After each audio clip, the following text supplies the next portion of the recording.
Hi ചങ്കളെ, നമസ്കാരം കർഷക കൂട്ടുകാരെ ഏവർക്കും. ഇന്ന് ഞാൻ നിങ്ങളോട് കുറച്ച് കാര്യങ്ങൾ സംസാരിക്കാമെന്ന് ഉദ്ദേശിക്കുന്നുണ്ട്. ഏറ്റവും പ്രധാനമായിട്ട് ഞാൻ കഴിഞ്ഞ ദിവസങ്ങളിൽ തന്നിരുന്ന വീഡിയോയ്ക്ക് തന്ന സപ്പോർട്ടുകൾക്ക് ഒത്തിരി നന്ദി അറിയിക്കുന്നു. നിങ്ങൾക്ക് എന്തെങ്കിലും സംശയമുണ്ടെന്നുണ്ടെങ്കിൽ ഞാൻ എൻ്റെ ഫോൺ നമ്പർ നമ്മളുടെ കമൻറ്റ് ബോക്സിൽ പിൻ ചെയ്യുന്നുണ്ട്. സംശയങ്ങൾക്ക് വിളിച്ച് ചോദിക്കാം. അതേപോലെ തന്നെ പറയാൻ ഉദ്ദേശിക്കുന്നത് മറ്റൊന്നുമല്ല, അമ്മമാരെ ശ്രദ്ധിക്കുക. വരും തലമുറയ്ക്ക് നമ്മുടെ ഈ ഭൂമിയിൽ ജീവിച്ചേ മതിയാവുള്ളൂ. അതിന് വിഷരഹിത ഭക്ഷ്യോൽപ്പന്നങ്ങൾ അത്യാവശ്യമാണ്. അന്നം ഔഷധമാണ് എന്ന വാക്യം മാറി അന്നം വിഷമയമായിരിക്കുന്നു. അതിൽ നിന്നൊരു മാറ്റത്തിനായി നമ്മൾ പ്രകൃതി കൃഷിയിലേക്ക് മടങ്ങുക. അപ്പോൾ നമ്മൾ കഴിഞ്ഞ ദിവസം കാണിച്ചിരുന്നത് നമ്മുടെ ജീവാമൃതം എങ്ങനെ ഉണ്ടാക്കാം, എങ്ങനെ നമ്മുടെ ചെടികൾക്ക് കൊടുക്കാം, അതുപോലെ അതിൻ്റെ റേഷ്യോ എന്താണ് എന്നൊക്കെയുള്ളതായിരുന്നു. ഇന്ന് നമ്മളുടെ ചെടികൾക്ക് ഏറ്റവും ബാധകമായി വരുന്ന കീടങ്ങൾ അല്ലെങ്കിൽ രോഗങ്ങൾ, അതിൽ നിന്ന് നമ്മൾക്ക് എങ്ങനെ മുക്തി നേടാം, അത് പ്രകൃതിദത്തമായി എങ്ങനെ ചെയ്യാം എന്നുള്ളതാണ് നമ്മൾ ഇവിടെ പറയാൻ പോകുന്നത്. അതിൽ നമ്മൾക്ക് ആവശ്യമായത് ഞാനിവിടെ 5 ഇല കഷായമാണ് പറയാൻ ഉദ്ദേശിക്കുന്നത്. നമ്മളുടെ പപ്പായ ഇല എടുക്കാം, അതേപോലെ തന്നെ സീതാരങ്ങയുടെ ഇല അഥവാ കസ്റ്റർഡ് ആപ്പിളിൻ്റെ ഇല എടുക്കാം, ആര്യവേപ്പിൻ്റെ ഇല, നമ്മുടെ പാലക്കാടേക്കൊക്കെ ഇതിനെ കഴിക്കണ വേപ്പെന്നും ആര്യവേപ്പെന്നും ഒക്കെ പറയും. അപ്പോൾ ഇതിൻ്റെ ശരിയായ നാമം ആര്യവേപ്പാണ്. ആര്യവേപ്പിൻ്റെ ഇല എടുക്കുക. അതേപോലെ തന്നെ എരുക്ക്, ഞാനിവിടെ വെള്ളെരുക്കിൻ്റെ ഇലയാണ് എടുത്തിരിക്കുന്നത്. ഏത് എരുക്കിൻ്റെ ഇലയാണെങ്കിലും കുഴപ്പമില്ല, നമ്മൾക്ക് എരുക്കിൻ്റെ ഇല. പിന്നെ നമ്മളുടെ ഉങ്ങിൻ്റെ ഇലയാണ് ഞാനിവിടെ എടുത്തിരിക്കുന്നത്.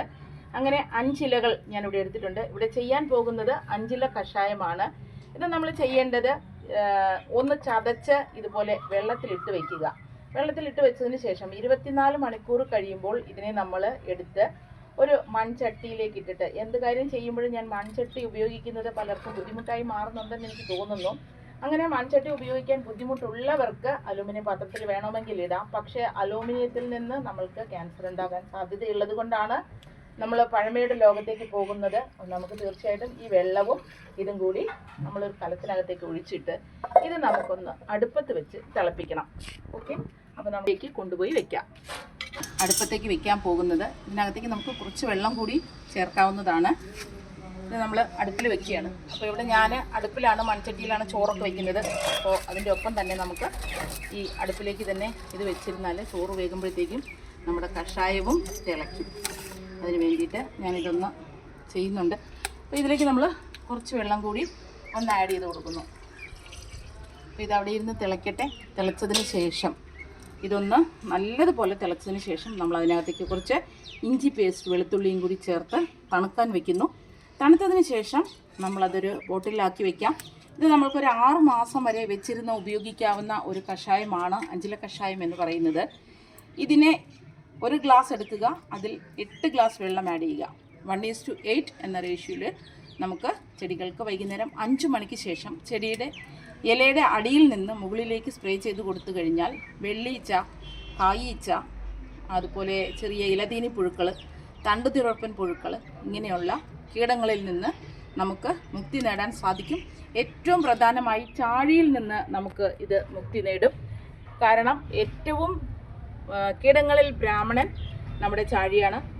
അവന് ഭയങ്കര ദുർഗന്ധമാണ്. പക്ഷേ ദുർഗന്ധമുള്ളിടത്ത് ചാഴി നിൽക്കില്ല. അപ്പോൾ ഇതിൻ്റെ ഗന്ധം വളരെ രൂക്ഷമായൊരു ഗന്ധമാണ്.